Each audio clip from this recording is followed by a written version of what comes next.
Hello and welcome to the Atlantic Debrief, the Atlantic Council Europe Center's internet show and podcast on the most pressing issues impacting transatlantic relations today. My name is Susan Ness, non-resident senior fellow here at the Atlantic Council's Europe Center.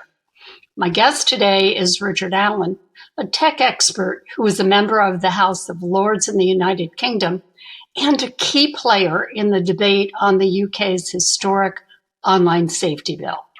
Richard, welcome to the show. Thank you. After 6 contentious years, the much anticipated online safety bill was approved by the British Parliament on Tuesday.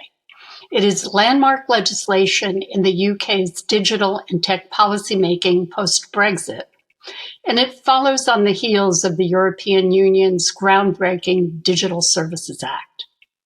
The bill requires online social media platforms, messaging apps, and search engines to take steps to prevent and quickly remove illegal content. It also requires them to protect children from certain legal but harmful material. Should companies repeatedly fail to comply, the UK's communications regulator, Ofcom, is authorized to issue fines of up to 10% of a company's annual global turnover, and even to take more aggressive action.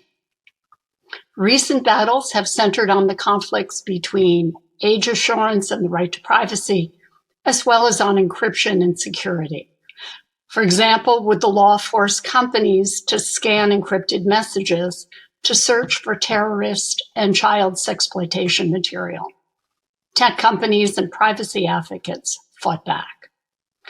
There's an awful lot to unpack here, so Richard, let's jump right in. What is your take? Who is impacted by the legislation? Does it cover the entire internet or just certain types of services? And how will life be different for internet services after the law comes into force? Thanks, Susan. Well, I mean, to be covered by this legislation, there are some key criteria and the details still to be worked out. But in the bill, we know the framework, and that is that your service must be offered to a significant number of people in the United Kingdom. So you must have UK users. But if you're a service based anywhere in the world and you have UK users, you're in scope. So very important to understand. It's not about regulating UK internet services. It's about regulating global internet services offered to people in the UK. And it only regulates certain kinds of functionality. And you mentioned them already, Susan. It's if you offer a search service, if you offer what they call user to user, and we can unpack that one a little bit, or actually if you offer pornographic material. So there are really 3 classes that are caught by it: search, user to user, and pornography providers. Important to recognize who's excluded, and that's email services are deliberately excluded, SMS, traditional telephony services excluded, so are publisher sites. So that includes actually blogs, as well as traditional news media. So anyone who's a first-party publisher is not within the scope of this particular regulation. There may be other things that cover them. And e-commerce providers, so the Amazons of this world, are not in scope. So it's capturing search primarily, user to user, which everyone is thinking of the sort of social media like TikTok and Instagram and everything, but actually goes much, much broader. And that's where some of the contentious areas are. And people providing pornographic material, the 3 buckets that are in here, to people in the United Kingdom at some threshold to be determined. It's more than 1 user, probably less than 1 million users, is going to be somewhere in between. But it also includes messaging, if I'm not mistaken. Is that right? So messaging is included in the user-to-user definition. So the user-to-user definition, it uses some very interesting sort of novel language around places where individual users may encounter content that others are sharing with them. And that includes, say, interestingly, new forms of messaging, whilst explicitly excluding the older ones, the email, the SMS, all of that is outside. But a WhatsApp, a Signal, a Telegram, those are all intended, or an iMessage actually, and sometimes we forget Apple has one of the biggest messaging services, iMessage. All of those are in scope for the regulation. And what do you envision to be the impact on smaller platforms? Yeah. The UK's worked hard to be seen as a major tech hub. Will legislation have any bearing on that?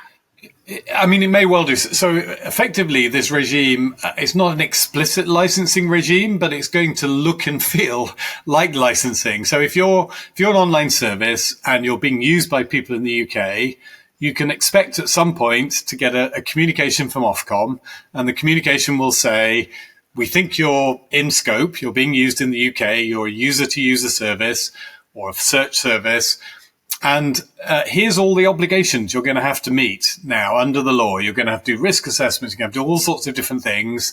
And by the way, you're also going to have to pay us money, because the whole regime is set up on the basis that the internet services need to pay Ofcom to do the regulation. The British taxpayer is not going to pay for this. It's the services themselves. And so you can imagine for a smaller company, your obligations are going to be lighter than they are for the biggest companies, but they're not still non-trivial. And so you're going to look at it and you're going to say, look, how many users do I have in the UK? What do my lawyers tell me about how risky this is? How much hassle is it? What am I going to have to do to re-engineer my system? And I actually think it is quite likely that particularly some of those smaller or medium-sized services where the obligations are significant, but the value of being in the UK is quite light, they may say, look, I'm not going to bother getting the license. I'm just going to, if you come from the UK, I'm going to say, I don't want your business. Please don't join my service. So I think it could actually have quite a meaningful impact on the landscape of online services in the UK. I don't think any of the big ones like the Googles and the Bings and the Instagrams and the TikToks, they're not going to opt out of the UK market. They're going to take their license, pay their money, do what they have to do. But I can certainly imagine smaller services thinking, look, the UK is just not worth it. And I'll just opt out of that market altogether. And that's going to be a critical thing that Ofcom has to work out. And there have been concerns that have been raised about the bill causing real problems for some services. Can you walk us through that? And do you agree with that conclusion? I mean, there are two classes of services that I think could have particular problems we spent a lot of time on. The first is where you have a not-for-profit user-to-user service offering something that's more of a public good than a classic commercial social network. And the legislation, I think, is really designed for classic social networks and YouTube type services where they're commercial, they're making money, and they're aimed at distributing content that will have advertising or something run against it. But the example that's been used a lot is Wikipedia. Wikipedia is still user to user in the definition of the bill. It's created by users. They can discuss Wikipedia entries, but it's a public good and it's run by a foundation as a not-profit. There's actually others, I think, in some cases even more interesting. OpenStreetMap. OpenStreetMap is a public good. It's used by lots and lots of people. It's being used at the moment to map the areas where we've seen earthquakes in Morocco and floods in Libya. So it's a huge public good, but it's a user-to-user service. And then smaller things like health forums, if people are getting together discussing health issues as a not-for-profit, user-to-user. So all of those kinds of services, I think, are going to say, look, I can't pay Ofcom money and I can't agree to all these obligations. And I think Ofcom's going to have to find a way in the regulation to make it clear that it doesn't want those kind of services to leave the UK. And that's not, I think, the political intention of the bill. And that is not something I hope we end up with. The second class of services, again, you mentioned the introduction that might have issues, are ones using end-to-end encryption. And again, the bill says you've got to really work hard at dealing with the worst kinds of illegal content. I think we'd all agree with that. But if you use end-to-end encryption, there are just technical limits on what you can do today in terms of scanning for content and so on. The government has said, look, they don't expect Ofcom to be a bull in a china shop and just rush off and sort of force end-to-end encrypted services either to break encryption, which they said they won't do, or more likely leave the UK market because they're being asked to do things they think are impossible. They've said, I think, be careful about how you do this, but certainly we could see trouble down the line if we get to a point where Ofcom orders services to do things that they say are technically impossible or would break the fundamental promise of their service. We offer secure messaging. You're telling us to do something that will mean it's no longer secure. That is something which I think we've pushed off to another day, but could still be an issue down the line. You've mentioned Ofcom quite a bit. It's been given enormous powers under the bill. And over the past year, it really has been gearing up for this test. Is it up to the challenge? I mean, I'm pretty confident about Ofcom. They have a good reputation as a regulator. They will be hiring several hundred people to do this work. So it's and you can imagine for the larger services, they'll have a team, large teams of people looking at these areas. That they're actually hiring, I think, at a reasonably senior level. They're hiring people with a lot of expertise. Again, because industry is paying for it and not the taxpayer, they can afford to offer reasonably competitive salaries and get good people in. So I think they'll have the right core. Their leadership, I think, is pretty strong. Interestingly, this is the UK, so everything's kind of, we have no separation of powers. It's all very weird. And the chair of Ofcom is another member of the House of Lords called Lord Grade of Yarmouth, who sat through all the debates in the House of Lords. And again, a lot of us have a respect for him and think that, he will take the job seriously as a chair. Melanie Dawes, who runs the Ofcom as the senior official, a lot of people have respect for her. So I think we have a pretty good framework. And I candidly say, look, if Ofcom can't make this work, I'd worry about any regulator being able to make this work. The biggest risk, I think, is actually in political interference. Ofcom is set up to be an independent regulator. Obviously, a lot of these issues around internet content become very political, very heated. And I think one of the biggest risks is that politicians will try to interfere and overrule Ofcom because there's something that's making the headlines. And a lot of the debate we had during the bill was exactly about how that works. Look, if Ofcom thinks that it should order companies to do X, but a politician thinks they should be telling them to do Y, how do we reconcile that? To what point do politicians override Ofcom, or to what extent can Ofcom operate truly independently? So I think that may end up being some of the toughest areas. But personally, I think if Ofcom's allowed to take this framework and operate in a sort of rational, sensible way, they will be able to do a pretty good job. A really difficult job. And I think people have underestimated how hard it is. And I say that having worked in one of the companies doing comparable work. But I think they've got a pretty good shout at trying to do something reasonable. They'll end up getting criticized by both sides, by the way. Some people will think they've been too industry friendly. Some people will think they've been, too unrealistic about what they're asking of industry. But I would place a lot of store on them doing a reasonable job. Yeah, I agree with you. I've been very impressed with the people that have been hired by Ofcom for this enormous task. Let's talk a little bit about children. What steps must platforms take to protect children? For example, age validation or assurance. And will this conflict with fundamental rights to privacy? Yeah. So again, this is really at the heart of the bill. The interests of children that's what's driven the interest in the legislation a lot. And the bill has much more onerous requirements if you offer a service to children. Interestingly, one of the things that may result from this legislation, which is not necessarily an intended consequence, but I could see happening, is that if you're an online service and you have some child users under 18s, but they're not particularly important to you, actually you're quite strongly incentivized to say, look, I'm going to become 18 plus. I could actually imagine a service like Twitter or whatever, X now, or Reddit, those kind of services that are more edgy, aimed at a more adult content, quite keen on freedom of expression. It would be quite logical for them to say, look, we're just going to be 18 plus, and then we don't have to deal with all the child requirements, which are much more onerous and require a lot more sort of engagement around the content and keeping different types of content from different types of users.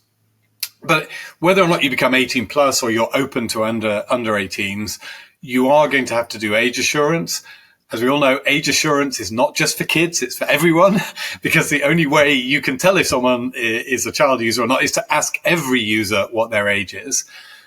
Again, I think this potentially is one of those areas that could go very badly wrong, or could be done in a reasonable way. And the example I use as we discussed this in the legislation was the cookie banners, which people in the EU are very familiar with. Cookie banners have become synonymous, I think, with sort of bad regulation, where you end up ticking a box and it's really irritating, and it just gets between you and the online service without really doing its job properly. We could end up with a cookie banner system here where there's lots of friction for UK internet users. They get very frustrated. It doesn't add value. Or we could end up potentially, I think, using the fact that many online services already know your age. You know, I go online, Amazon knows my age. They've got my credit card. The social media I use, most of them know my age. So you can imagine a system within which, certainly for the adult users, you do a quick age check with a service that already knows your age. It's all pretty seamless, you know, frictionless. We're all happy. So that's one end of the spectrum. I hope Ofcom will go there. The other end of the spectrum, as I say, it's cookie banner land, but worse. When you right to mention privacy, where I'm being told I can't use an online service unless I'm going to upload a scan of my passport. And that's just, you know, it's ludicrous. That's not going to work for most internet services most of the time. So I don't know where we'll end up. That's one of the really big challenges for Ofcom. But the law says they do need a high level of age assurance to protect the children. They also need to be fully respectful of privacy and GDPR and everything else. So there's lots of things in the bill where we said to Ofcom, you've got to respect these two things, but we haven't told them how to reconcile them. They're going to have to figure that out now. Along those lines, platforms have to determine what content is illegal. And if so, then they've got to take it down. How does this comport with freedom of expression? Yeah, I mean, this is one of the areas where I think, again, candidly, I think the government rhetoric has been that we have this phrase here now we've developed in politics called cakeism, where you can eat your cake and have it, and they've kind of said, look, you know, this legislation is going to restrict all of the bad speech, but it's going to help all the people who want to have freedom of expression. And no, I mean, at some point there's a trade-off, and this legislation is speech restricting legislation. We should just be honest about that and not pretend otherwise. I know in the US, you know, the founding fathers were right, and that the First Amendment doesn't say you shall create speech protecting legislation. It says Congress should just not legislate in speech at all. And they were absolutely right, because as soon as you legislate, you end up restricting speech. And that's the purpose. The bill, you know, in the British tradition, that's fine. We don't have a First Amendment. The intention is to primarily stop people, particularly young people, from getting to bad speech. And then we have some bits on the side that kind of go and protect freedom of expression at the same time. But it doesn't really try and reconcile that. I think, you know, there's very little speech in the UK that is always illegal. So certain kinds of child abuse material, there's never an excuse. You can't ever distribute that. So that, you know, if you're a platform and you see that kind of child abuse material, you can be absolutely confident it's illegal and remove it. Pretty much all the other stuff is a question of judgment. You know, even using things like racist slurs. Racist slurs are used self-referentially by people. That's not illegal, but sometimes they're used in an aggressive way that would be illegal. So someone has to make a judgment, and those judgments are difficult. And again, I think the guidance that Ofcom gives is going to be really important, because the guidance could be, if in doubt, leave it up, or it could be, if in doubt, take it down. And in most cases, there will be doubt, and companies will be looking to Ofcom to say, look, which is the lower risk path? And if the signal is, look, you're really going to get trouble if you ever leave anything up, and it turns out later to have been legal, everyone's going to take stuff down. If the signal is, we'll give you the benefit of the doubt, then they're much more likely to be permissive. That's enormously helpful, Richard. And before we go, I just want to applaud you for producing an excellent blog and podcast on tech policy, which is called regulate.tech. Unfortunately, that's all we have time for today, but I want to thank you, Richard Allan, for an informative discussion. And I want to thank all of you for joining us. Thank you, Susan.